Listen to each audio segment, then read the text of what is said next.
엔비디아 주가에 대한 재평가가 이루어지는 시점을 보는 두 가지 기준이 있어요. 네네.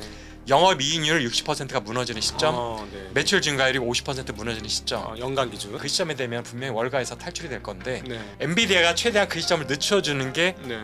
국장에 투자하는 분들한테도 사실은 바라는 네. 시나리오이기도 한 거죠.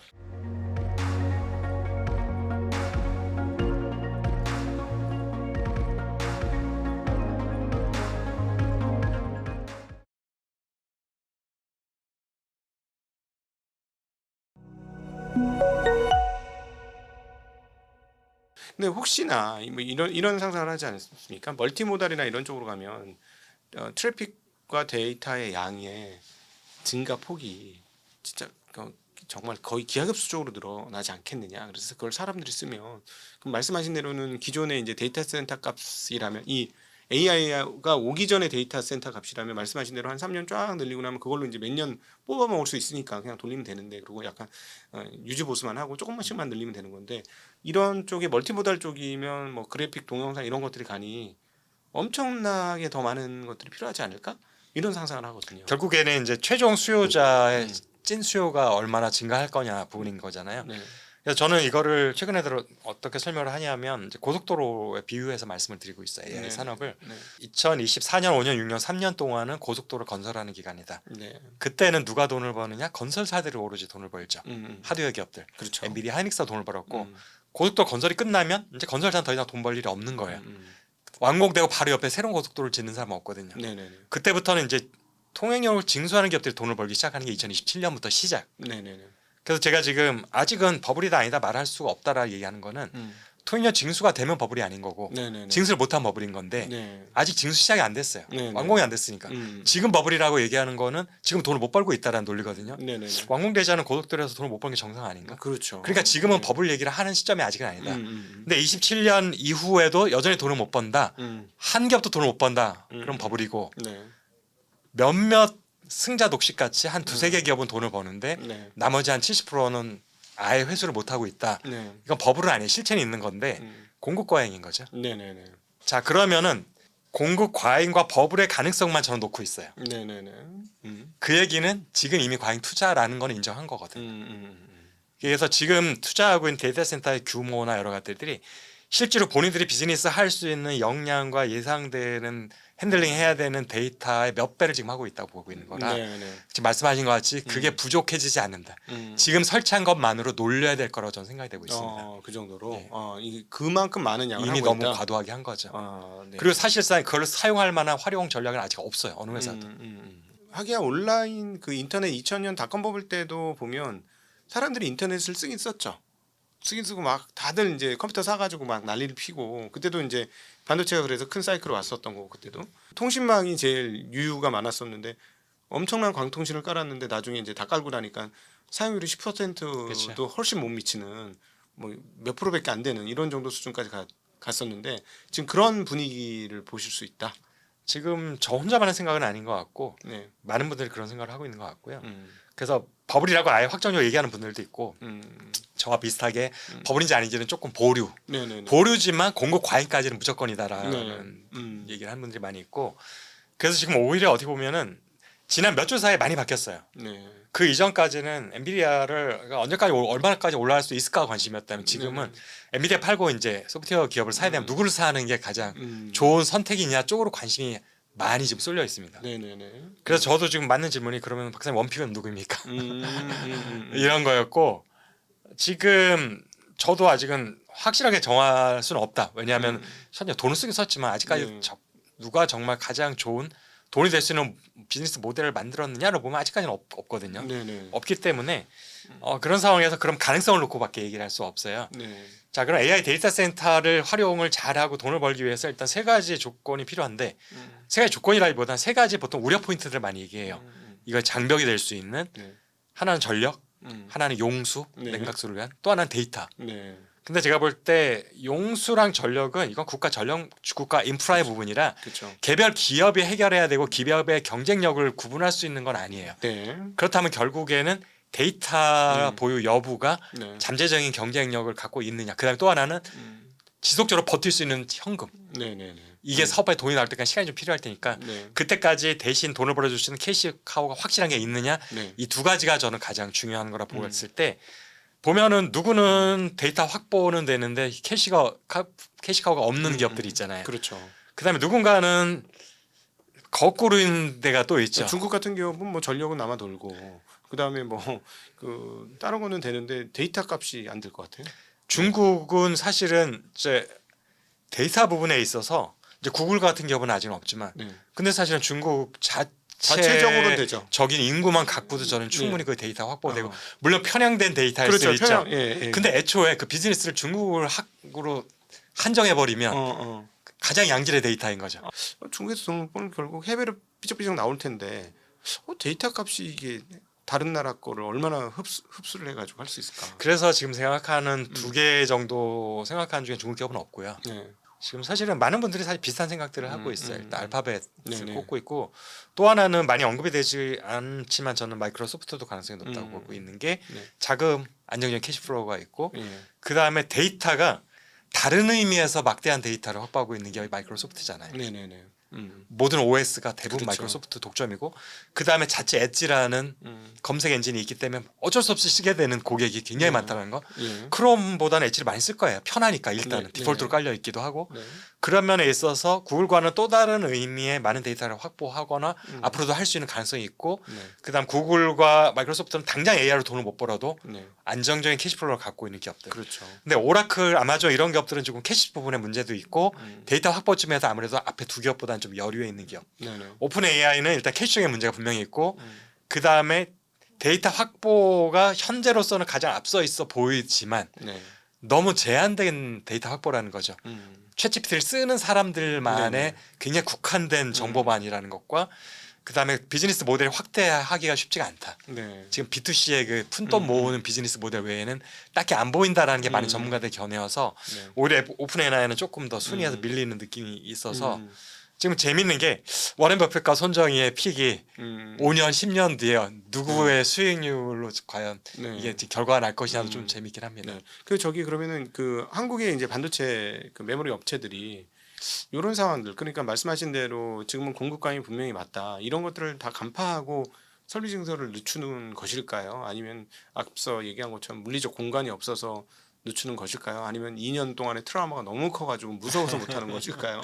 어떤 걸까요? 조금씩은 섞여 있을 것 같은데 저는 세 네. 번째가 가장 크다고 보고 있고 오히려 왜냐하면 제가 이런저런 모습으로 양쪽에 접촉할 기회들이 생기잖아요. 네네.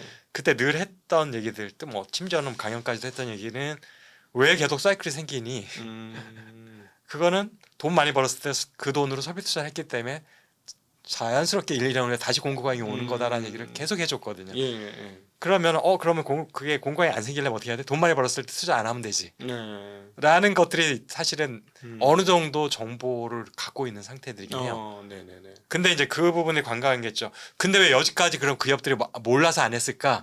시장 점유율 사수하기 때문에 안 한 거다. 과도 얘기는 해줬어요. 네네네. 근데 거기는 선택인 거죠. 음. 캐시를 선택할 거냐 시장 점유율을 선택할 거냐. 네네네. 그거는 개별 전략을 뭐 제가 관여할 수는 없는 건데 아마도 모르지는 않을 거라고 생각합니다. 이 말씀 듣고 나니까 그러면은 전략적으로 HBM으로 방향성을 딱 틀고 가는 게 지금 원C 같은 경우는 사실상 HBM이 상당히 특화되어 있는 삼성전자의 신규 디램 아니겠습니까?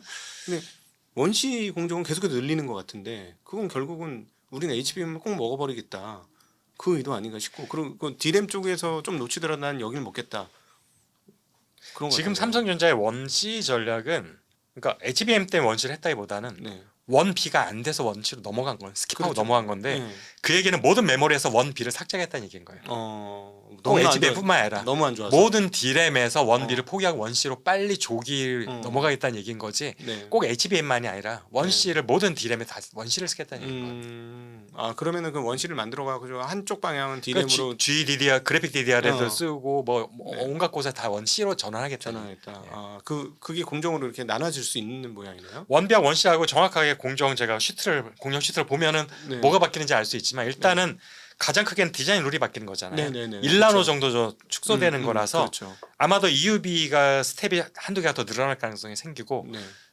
원비에서 원C로 갔을 때 사실은 소재 같은 게 크게 바뀌지는 않을 것 같아요. 1나노 그러니까 아주 잠깐 바뀌는 거기 때문에 1나노 정도에서 네네. 크게 바뀌지는 않을 것 같고 그 대신에 이제 좁아지니까 광학하고 시각 쪽에서의 난이도가 높아지니까 그래서 EUV를 더 많이 쓰게 될 것 같고 네네. 증착 광정에서는 이제 주성이 잘하고 있는 ALD 같은 원자층 증착 방식의 스텝이 네. 한두 개 더 늘어날 가능성이 있다고 보는 거고요. 네. 그다음에 중요한 거는 원 A는 성공을 했었고 네. 원 B는 잘 안 나와서 스킵했고 원 C로 가니까 양산 레벨에서는 또 사실 해결될 문제들이 많이 있잖아요. 그렇죠. 수율과 관련해서 수율이 아직 안 올라온다. 이 부분에서 지금 모험을 하는 거예요.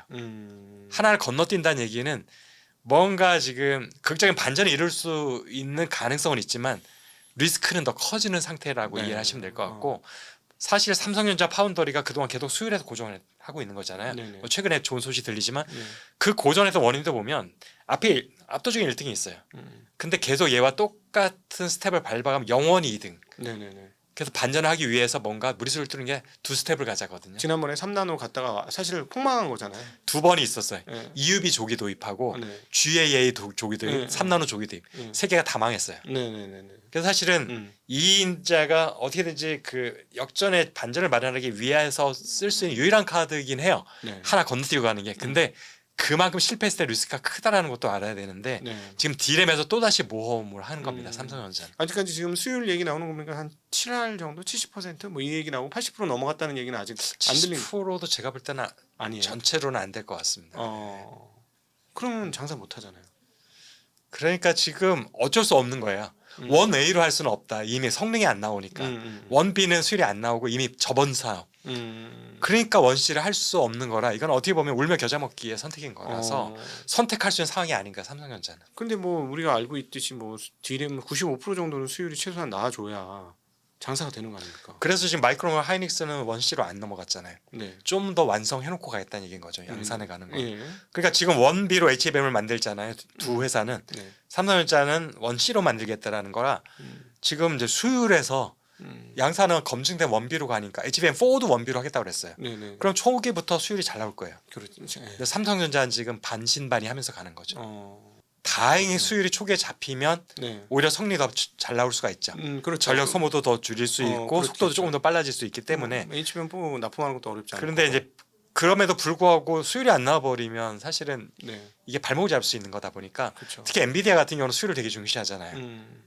아무리 성능이 조금 더 좋아도 수율이 안 나오면 일단 못 믿겠다가 돼 버리니까 네. 그런 면에서 지금 무리수를 둔 건데 뚜껑은 이제 내년이 돼봐야지 열리니까 현재로서는 알 수는 없습니다. 아직도 그게 알려진 게 없군요. HBM4가 아직 양산 시작이 안 됐으니까 네. HBM3 2에도 원C를 쓴다는 얘기는 없거든요. 삼성전자가 아마 원 B를 쓸 거예요. 네네. 아니 원 A를 쓸 겁니다. 네네. 원 A 제품은 일단 경쟁사 대비 떨어질 수밖에 없으니까 좋은 선택을 받지 못하는 거고요. 네. HBM4가 돼야지 원 C가 비로소 들어가는 건데 지금 엔비디아가 뭐 HBM4를 탑재하는 시점 계속 뒤로 미루고 있어요. 네.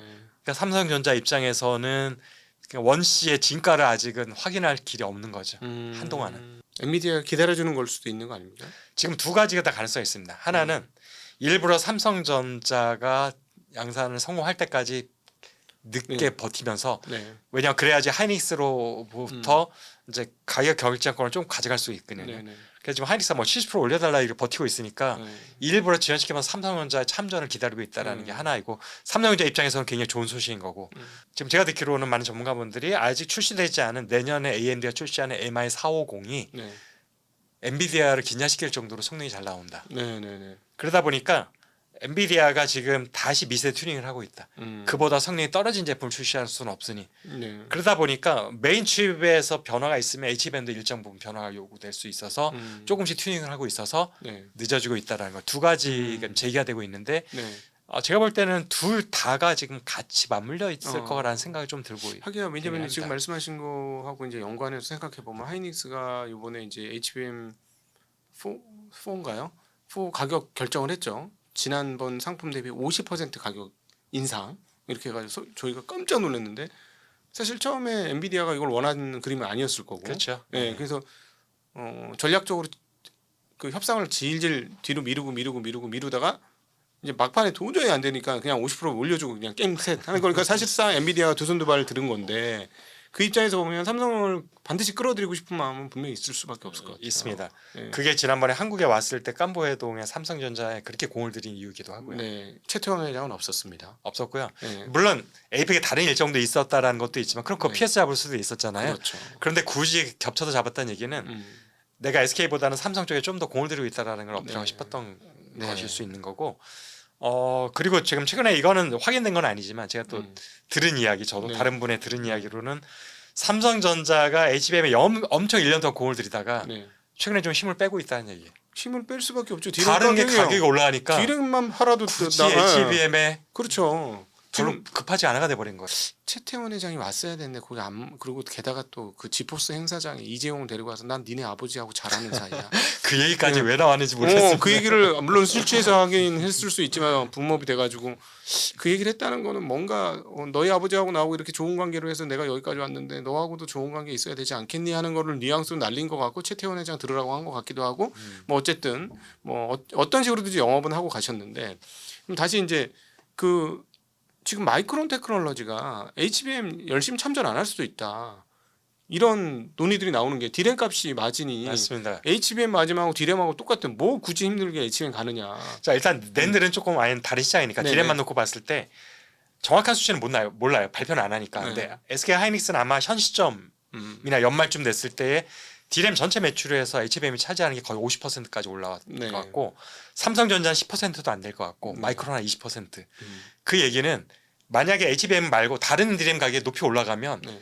가장 수혜를 보는 게 삼성전자고 그러겠죠. 그다음에가 마이크론이고 네. 하이닉스는 상대적으로 가장 수혜를 못 받는 네네. 기업이니까 하이닉스는 여전히 HBM에 공을 들이고 네. 이 시장에서 어떻게 돈을 벌어야 되는 상황이고 네네. 다른 기업들은 굳이 그러죠. 왜 마진이 하이닉스에 둘러리게 되고 싶진 않아가 될 수 있는 거다.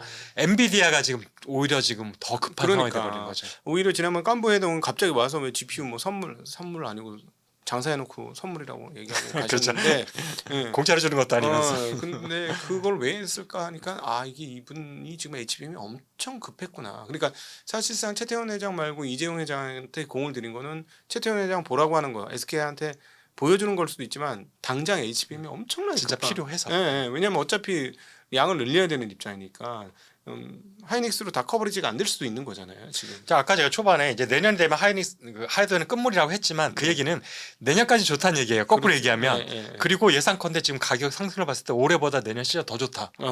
그렇죠. 그러니까 내년까지는 사실 든든하게 돈을 버는 시점인데 네. HBM 수요가 필요한 거죠. 네네. 엄청 필요한 상황인데 지금 엔비디아 입장에서는 TSMC도 만만치가 않아요. 50% 인상해버렸어요. 이나노부터는 50% 인상해달라고 했고 하이닉스도 50% 인상. 이러면 본인이 남는 게 없어요. 제조 원가가 확 올라가 버리니까 네. 그렇다고 본인이 그러면은 같이 제품가를 올릴 수는 없어요. 왜냐하면 그러면 경쟁사 제품들 쪽으로 고개를 돌릴 수 있으니까. 네네. 그런 상황에서 엔비디아는 어떻게든지 지금 제조 원가를 더 이상 높이면 안 되는 압박을 받고 있는 상태인데 네. 제가 볼 때 엔비디아 주가에 대한 재평가가 이루어지는 시점을 보는 두 가지 기준이 있어요. 네네. 영업이익률 60%가 무너지는 시점, 네. 매출 증가율이 50% 무너지는 시점. 연간 기준. 이렇게 네. 되면은 이제 월가에서 재평가 들어갈 수밖에 없어요. 네. 이제 너는 평범한 회사가 되는 거예요. 그렇죠. 그런 PR 60이 정상이 아니라 25에서 30이 정상이 되는 순간 네. 이게 갑자기 두 배가 될 수는 없잖아요. 그렇죠. 성장세가 둔화되는 시점에서 그렇죠. 그 얘기는 주가가 떨어져서 맞출 수밖에 없게 돼서 네네. 그 시그널이 둘 중에 어떤 게 먼저 올지 모르겠지만 그 시점에 되면 분명히 월가에서 탈출이 될 건데 네. 이제 그 시점이 어떻게든 늦추고 싶은 거죠. 그러기 위해서 마진율도 중요하고 네. 성장도 중요한 상황인 거고요. 근데 사실은 한국 기업 입장도 한국 주식 투자자들도 이게 중요해요. 네. 엔비디아가 조정 본격적으로 받으면 코스피는 당연히 같이 조정받거든요. 네. 그래서 사실은 이게 지금 맞물려 있는 상황이다 보니까 엔비디아가 최대한 그 시점을 늦춰주는 게 네.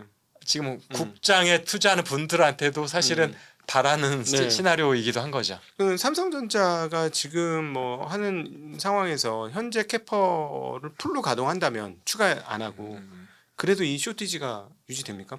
추가로 공급 증가가 없으면? 지금 사실은 감산도 상당히 하는 거기 때문에 그러니까. 캐파 풀로 풀어버리면은 네. 상당히 빨리 금방 공급을 확보할 수 있죠. 그렇죠. 지금 재고가 한 주, 두 주밖에 유지를 안 하고 있어요. 제가 볼 때는. 일상적으로 한 4주 정도 유지를 하거든요. 네. 그만큼 타이트하게 생산하고 있다는 얘기인 거고요. 네. 네. 그래서 이거를 사실 노말 수준으로 풀어버리면은 거기서부터 일단 가격은 금방 영향 올 겁니다. 그러겠죠. 스팟 가격부터. 예. 이 박사님 이 가격을 보신 적이 있는 가격이세요? 지금 그 부분은 제가 이거 최근에 질문을 이러면은 2017년, 18년 가격까지도 올라갈 수가 있습니까라는 질문을 제가 받았어요. 그래서 네. 좀 한번 봤어요. 옛날 거를. 불가능합니다. 지금 그때 3분의 1 수준이에요. 가격이? 몇십 프로 올라서 되는 수준이 아닌 거예요. 그 정도로 빠졌다가 지금 올라가는 거라는 거예요. 많이 올라간 거는 2분의 1 수준까지 올라갔고 그렇지 않은 건 3분의 1 수준이에요. 그 당시 가격에. 네. 같은 제품에. 네네. 그러니까 지금 올라가는 게 뭐 80% 60% 올라갔다고 하니까 야 2018년에 영광이라 하지만 볼륨이 그만큼 커진 거에 효과가 상당히 큰 거지. 네. 가격 하나에서 올 수 있는 마진으로 따지면 그때 3분의 1, 2분의 1 수준이라는 거예요. 지금 레벨이. 네네네. 그래서 그때 수준까지 올라가는 건 불가능합니다. 아니 근데 저건 있잖아요. 그러니까 시간차로 이렇게 그 진보가 됐으니 기술 진보가 됐으니 제조 원가가 떨어지는 효과는 있는 거죠. 얘는 뭐 DDR3하고 지금 DDR5하고 비교를 해야 되는 거 아닌가 뭐 이런 느낌이잖아요. 그러니까 DDR5로 갔을 때는 그 당시 없었던 제품이기 그러니까. 때문에 비교 자체가 안 안 되는 거죠. 예. 네네 그렇죠 안 되죠. 예, 그래서 그때만큼 올라갈 수 있냐는 애초에 답이 없는 질문이었다는 거고 네네. 얼마나 상승이 지속될 거냐로 질문을 바꿔야 되는 거죠. 그럼 상승폭은요? 지금 500%도 넘게 올랐어요. 몇 달 만에. 그거는 PC용만 그래요. 우리가 팔지 않는. 네네. 그 중국 기업들만 팔고 있는 제품의 가격이 500% 폭등한 거고 네. 우리가 파는 모바일용 그래픽 DDR 서버용은 그 정도는 아니에요. 그 정도. 예. 네. 근데 이제 그러면 또 여기서 중요한 포인트 이제 지금 어떤 너레티브가 지금 계속 만들어지고 있냐면 장기 공급 계약이 이제 간다. 그 동안에 이제 장기 공급이 그 어떤 거대 업체들하고만 뭐 1년짜리 뭐 이런 식으로 갔는데 이제는 유통업체들하고도 뭐 그냥 모듈 업체들이든지 예. 일반 유통업체 보통 이제 스팟으로 거래하던 그런 업체들하고도 6개월 단위 뭐 이상의 장기 계약 간다. 뭐 이런 얘기가 있어요. 그래서 안정적으로 수요를 확보해서 수요단 수준을 보고 공급을 결정할 거다. 뭐 이런 나래티브를 지금 막 만들고 있거든요. 어떻게 보십니까? 이제 그 부분과 연관해 가지고 좀 재미있는 변화가 있습니다. 최근에 2017, 18년도에 제가 폭락을 예상했었던 네. 때 분석했던 여러 가지 툴 중에 가장 핵심이었던 게 네. 말씀하신 현물 가격과 장기 고래 가격의 괴리를 가지고 예측할 수 있었거든요. 네네. 먼저 움직이고 나중에 따라오르고 이미 꺾였는지 크로스가 골든 크로스가 일어났는지 데드 네. 크로스가 일어났는지 가지고 예상이 가능했어요. 네. 2분기에서 3분기 정도 선행하는 지표를 쓸 수가 있었는데 네. 지금은 벌써 한 몇 년 됐어요. 고정 거래 가격과 현물 가격이 같이 움직여요 그냥 시차 없이. 네네. 크로스라는 게 자체가 발생하지 않고 있어서 네. 이미 그때랑은 완전히 다른 상황이 돼서 지금 말씀하신 게 거의 의미가 없어지는 시장이 돼버렸습니다. 네네. 그 장기 공급 계약도 별로 의미가 없다. 현물과 장기 공격이 똑같이 움직이고 있습니다. 가격 차이가 없이 시차도 네. 없이. 네. 이게 지금 새로운 트렌드입니다. 최근에. 그렇구나. 그러면은 장기 공급 계약을 해가지고 안정적인 수요 기반을 다진다. 뭐 이거는 그냥 의미가 없습니다. 현물이나 장기나 차이가 없기 때문에 프리미엄이 없어져 버렸어요. 네네네. 그럼 돈을 많이 벌고 있는 거네. 그래서 진짜. 많이 버는 거죠. 예. 엄청나게 버는. 현물 거네. 가격만큼의 장기 고정 거래 가격을 하고 있는 거예요. 그러니까 그러니까 차이가 없는 거거든요. 떼돈을 벌고 있는 거네 지금 진짜. 그 지금 영업이익에서 지금 보여주잖아요. 네네. 하이닉스 같은 경우 올해 40조 원 예상하고 있는데 네. 근데 사실은 조금 제가 하나 짚을 건 있어요. 냉정하게. 네네. 환율 거품이 커요. 원화 환산이니까. 지금 1,470원인데 네. 만약 환율 1,200원이잖아요. 네네. 그러면 반도체 산업에 영업이익으로 하면 더 커질 거고 매출 총이익단 네네. 그러니까 판관비 제하기 전에 그 이익이 50%만큼 증가하게 돼 있어요. 환율이 그 정도 올라 250원이 증가하면 네네네. 영업이익에서는 더 크겠죠. 네네네. 그만큼의 효과가. 그래서 만약 환율이 거꾸로 확 내려가면 지금 영업이익의 절반도 안 될 거예요. 솔직히 말하면 달러로 환산해 보면은 비교가 되는데 네. 달러로 환산하는 거 지금 재치 안 하잖아요. 네. 그러면 영업이익률 하기야. 자체가 틀릴 겁니다. 지금 2021년도 삼성전자 9만 원 최고점 갔을 때 계산을 해보면 그때 1,150원이었어요. 맞아요. 예. 그게 노말이었어요. 1,200원 밑에 단에서. 예. 그때는 1,150원 굉장히 오래 갔고 이거는 계속 가는 가격이다 했는데 갑자기 뭐 1,500 근처 와서 되게 황당한 상황인데 말씀하신 대로 그러니까 원화 환산이 뭐 예를 들어서 10조가 늘었다고 해도 1,150원으로 환산을 해버리면 줄은 거지. 맞습니다. 예. 네, 그렇게 되면 10조 늘었다고 해봐야. 1,150원이 되면은 거의 이익이 있을까 수준일 수도 있는 거고요. 그래서 어쨌든 지금 당분간은 환율도 저보다 전문가시겠지만 고공행진을 할 가능성이 있으니 네. 내년까지 실적이 오래도 좋겠다라고 저도 이제 말씀을 드리는 건데 네. 근데 사실은 지금 영업이 엄청 좋아진 게 지금 생간에 수요가 어마어마하게 좋아서다라는 건 일단 아니다. 네. 그 프레임은 틀렸다라는 거고 네. 공급적으로 쇼티지 때문인 거고 네. 그나마도 절반 정도는 환율 효과다. 네네네. 순수한 수급에 따른 효과는 절반은 지금 빼고 생각해야 된다. 그럼- 거품이 상당히 끼어 있는 겁니다. 그러면 지금의 이익은 환율 효과를 한 50% 정도를 먹고 간다. 먹고 가는 거죠. 네, 예. 그렇다는 거죠. 그러면은 그 DS 사업부만이 100조고 뭐 하이닉스는 80조니까 환율 빼면 40조다. 근데 일단 내년에 하이닉스 이 80조 자체도 저는 가능해라는 입장. 올해 매출이 90조거든요. 네네. 근데 내년에 영업이익이 80조래요. 네, 너무 지금 심하지 않나요? 지금 많이 흥분하긴 했어요. 시장이 뭐 네. 계속 왜냐면은 뭐 구글이 올해 900억 투자했는데 900억 달러를 투자했는데 내년에 더 해야 된다. 막 이러고 있고 뭐 이게 합산해 보니까 1년에 이 빅테크들이 투자하는 게 우리나라 예산 범위를 맞습니다. 넘어서는 수준에 투자를 해버리니까 좀 황당하긴 하죠. 그래서 지금 올해 계획으로는 네. 내년이 올해보다 30-40%더 한다고 케이펙스를 한다고 네. 나오는데 그렇죠. 이거는 사실은 뚜껑 열어봐야 될 것 같아요. 자금 조달이 안 되면 그 자체가 변동이 생길 것 같습니다. 네네네. 그리고 내년분까지가 사실은 이제 고속도로 완공을 해야 되는 시점이다 보니까 네네. 그 다음부터는 이제 빅테크 기업들은 이사회에서부터 쪼이기 시작할 거예요. 네. 성과를 내놔라. 그런 상황이 되는데 투자를 마냥 들릴 수는 없습니다. 네네 그렇구나. 네. 오늘 그 우리가 이제 그 반도체 그 공급 쇼티지나 뭐 이런 것들을 중심으로 많이 이야기를 나누었었는데 오늘 이 박사님 통해서 냉정하게 숫자의 상황들을 볼 수 있게 되어서 얼마나 좋은지 모르겠어요. 지금 이제 좀 더 냉정하게 반도체 시장을 볼 수 있게 되는 것 같고 그럼에도 불구하고 지금 한번 다시 정리해 보면 공급할 의사가 별로 없는 것 같고 그다음에 공급할 여력도 별로 없는 것 같고 여력은 충분히 의지만 가지면 할 수 있는 것 같은데 의지 부분은 저도 확실히 알 수 없는 게 현재 지금 누리고 있는 이 수익의 이 행복함을 계속 맛보고 싶으면 네. 쇼티지를 유지하려는 정책을 갈 거고요. 네네. 근데 분명히 확실한 거는 중국 점유율은 빠르게 높아질 건데 네. 이 부분을 언제까지 용인할 건지 네. 몇 %까지 용인을 하고 다시 공급 늘려서 꺾어버릴 건지 기세를 네네네. 그거에 대해서 지금 아마 치밀한 두뇌 전략이 필요할 것 같습니다. 사실 DDR4 값이 이렇게 올라서 마진이 이렇게까지 고공행진할 거라고 상상했는지 모르겠어요. 이 정도까지는 예상 못했을 겁니다. 네. 그렇죠. 본인들도 어쨌든 워낙 지금 실적이 안 좋고 적자니까 공급을 축소하겠다라는 거 전략은 세우긴 했지만 네. 그 효과가 이렇게까지 드라마틱하게 나올 것까지는 아마 네. 몰랐을 것 근데 같습니다. 낸드도 공급을 많이 줄였잖아요. 근데 지금 보면 가격 폭등하고 있는데 이쯤 되면 좀 풀어야 되는 거 아닙니까? 낸드는 근데 내년에도 보면 설비 투자 계획이 디램 쪽에 좀 더 포커스가 돼 있고 네. 낸드는 조금 더 소극적인 쪽으로 네. 나오고 있는데 네. 그 이유는 그 이전에 낸드 공급 과잉이 훨씬 심했어요. 그러니까 디램보다. 훨씬 심했으니까. 그래서 그거에 대한 조금 트라우마 음. 같은 것도 좀 작용하는 것 같습니다. 그렇군요. 네. 그럼 어찌되었건 지금 현재에서 공급 증가 소식이 나오면은 반도체 강세가 한번 꺾일 가능성은 상당하다라고 전망을 하는 게 실적을 말씀드린 거고 네. 주가는 별개 문제인 거죠. 네. 주가야 이거는 뭐 정확하게 뭐 그렇게 딱딱 맞는 게 아니니까. 그런데 어찌되었건 지금 상황에서 공장을 더 가동시키고 한다면 지금과 같은 완전한 쇼티지는 조금 풀 수는 있다. 풀 수 있는 여력도 있다. 제가 볼 때는 여러 개 있는데 네. 조절하는 것 같습니다. 디램, 낸드 모두 마찬가지다. 모두 다, 예. 네. 아주 큰 도움이 되는 그런 말씀해 주셔서 너무 감사하고요. 혹시 또 우리 투자자분들한테 한번 당부하고 싶으신 말씀 있으시다면? 아까 말씀드린 건데 이제 주식 투자하는 분들이 많이 들으시니까 네네. 이제 지금 실적에 대한 부분들을 말씀 정리한 거고 지금 주가 부분은 결국에는 아까 이제 밑밥을 깔긴 했는데 엔비디아 조정을 받는 시점에서는 네. 한 번 정도는 우리도 이제 조정을 받을 거는 염두에 둬야 되는데 네. 어디까지 조정 받을지는 사실 현재 아무도 알 수는 없는데 네. 시점에 대한 시그널로 아까 두 가지 힌트를 드렸잖아요. 네. 엔비디아 영업이익률이 60% 무너지는 시점, 음. 매출 증가율이 50% 무너지는 시점. 네. 이 되면 트리거가 될 거다.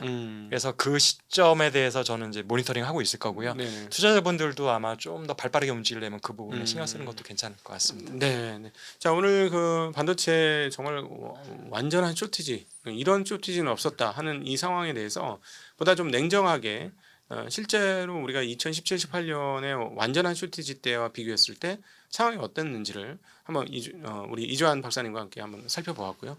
무엇보다도 수요가 과잉되어서 나타난 쇼티지라기보다도 여전히 공급에 의한 쇼티지인 상황이다라고 말씀드릴 수 있겠고 만약 이 상황이라면 공급을 늘리게 되면 턱없이 올랐던 이 가격들은 언제든 조정받을 수 있다. 반도체 가격 말이죠. 디램 가격. 그것들은 염두에 두시고 반도체 투자를 하실 필요가 있다라는 생각을 하게 됩니다. 오늘 귀한 시간 만들어주신 이주환 박사님께 감사드리고 함께해 주신 모든 시청자분들께도 감사 인사드리겠습니다. 인사드립니다. 고맙습니다. 네, 감사합니다.